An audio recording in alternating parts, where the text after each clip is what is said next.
Yes, hello YouTube. Hello YouTube. Just doing this quick update. This is Shon the Divine Diva coming at you with just a quick short. So when I last spoke to you, I was waiting on NACA. I was looking for my moving boxes. I was so annoyed. That was 1 week ago. So what has happened in that week? Well, I secured the services of a realtor, a local outside realtor who was already familiar with the NACA program. And so I signed my buyer realtor's agreement and got that uploaded to my web file. You do have to do that. Started looking at properties and I found this beautiful home. I'll try to insert some photos. I absolutely had just told one of my best friends that I don't want a two-story home. I don't want a home with stairs. And I swear it was like I was being tested because I woke up this morning and this particular home was in my alerts. And honestly, it's not even something that I would really look at on the outside, you know, from an aesthetic viewpoint, like, okay. And I was like, well, Shon, at least look in the house. And when I looked in the house, OMG, beautiful home, you know, beautiful upgrades. I mean, really, I'll try to insert those photos if I'm able to. The floors completely redone. You know, paint throughout, new appliances. It is an older home, so that's why those things are important. The bathrooms are to die for. The shower. I mean, this is a 4-bedroom, 2-bath home, and it's a split level. And so when you walk in, there are stairs to go down and stairs to go up. And now they're not long stairs, and they didn't appear very steep even in the picture. And I'm a shorty, okay? But anyway, I felt like this would be a good icebreaker home. Shon, go ahead and look at the house. Get your feet wet. Check it out because it's beautiful. And honestly, 4-bedroom, 2-bath. I'm like, okay. I mean, I'm really looking for a minimum of 3. So the 4th room really would be a bonus. You know, DIY craft. I'm already going to have a studio, you know, like I do now. I have an office/studio in my current home. But just looking at this property, it was exciting. But here's the thing. I'm very practical. I've been researching and studying for months. I've looked at numerous houses, but this is my first official viewing with, you know, a realtor. And so in preparation for that, I was thinking about, you know, how old is the roof? You know, where are the washer dryer hookups, or, you know, is it equipped for certain things or amenities? And really, today's visit solidified 2 things for me, probably 3. So the first is, you should have a realtor for sure when you embark on this process. Don't try to represent yourself. You need representation for a number of things. I don't care how smart you are, okay? And for those of you who know me, you know I research, you know I be on my homework. But the realtor is able to draw your attention to certain things.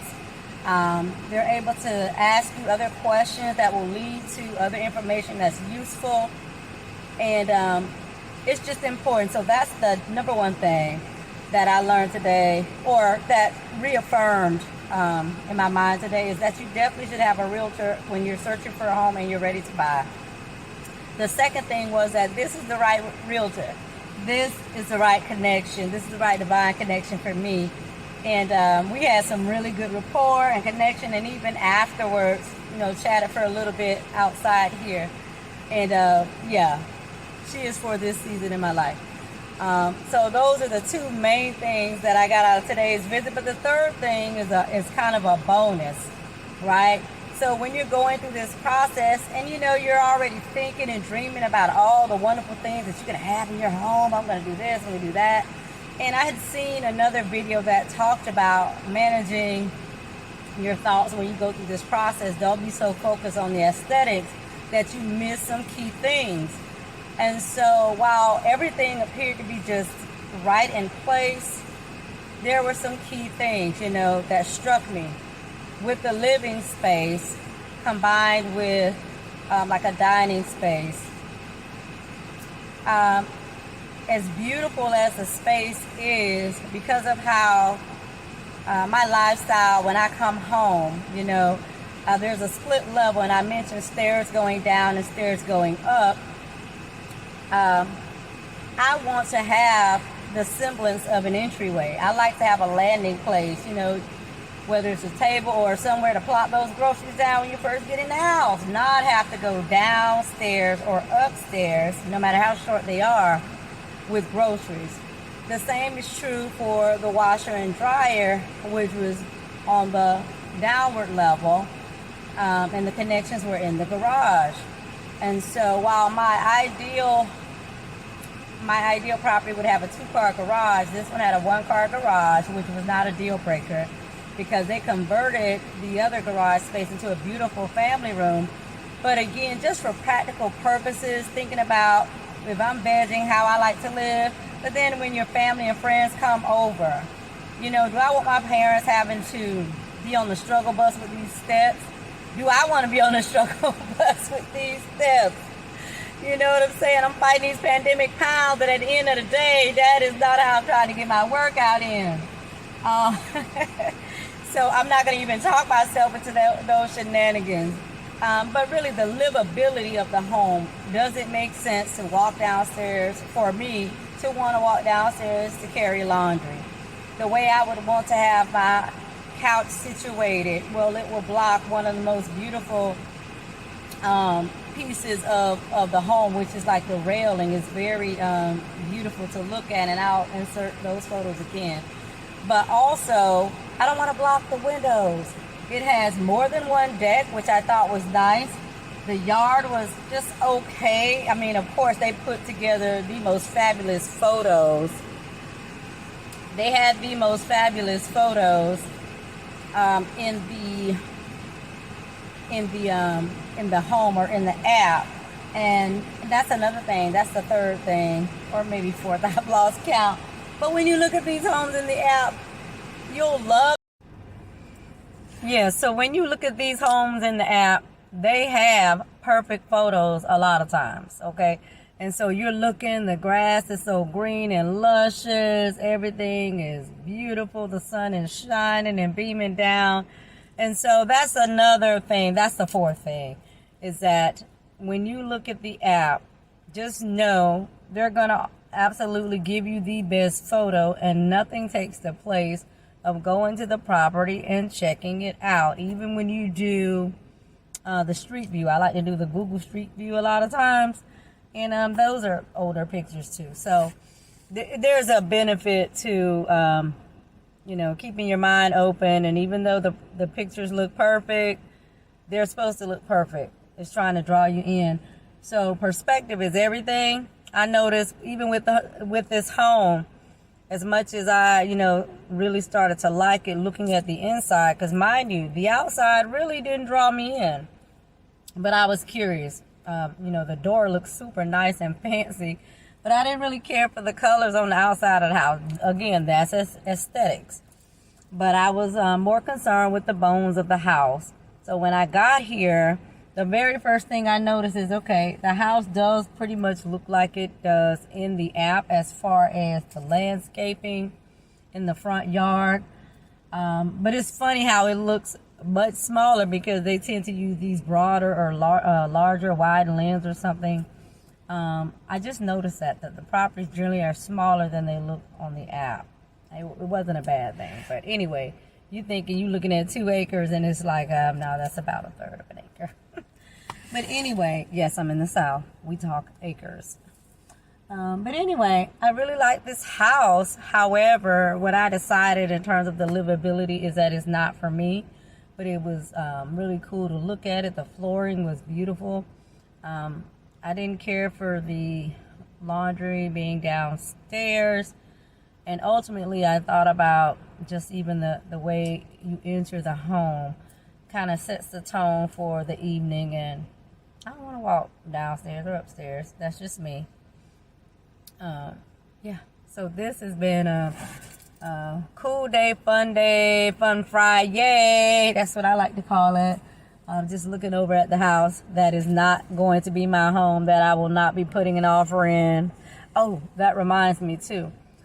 Because this was the first property that I was officially going to see, I went into my web file to play around with the PSL, which is a property specific letter. My thought process was, if this was a property that I end up falling in love with as soon as I see it, because it was one day on the market, I wanted to be prepared to, one, I wanted to make sure it was within my affordability that NACA provides. Meaning I told NACA and we agreed, and based on all the things, that my mortgage payment will not exceed X number of dollars. And so I'm able to go into the PSL, go into my web file to the PSL page and put in the property information. And because I'm getting feeds from the MLS, from my realtor, I'm able to see the taxes paid and divide those taxes by 12 for the year to get the actual insurance costs. So I'm able to put that information in there. The web file already has my financials. And so once you kind of follow the prompts, it'll let you know if the property is within your affordability.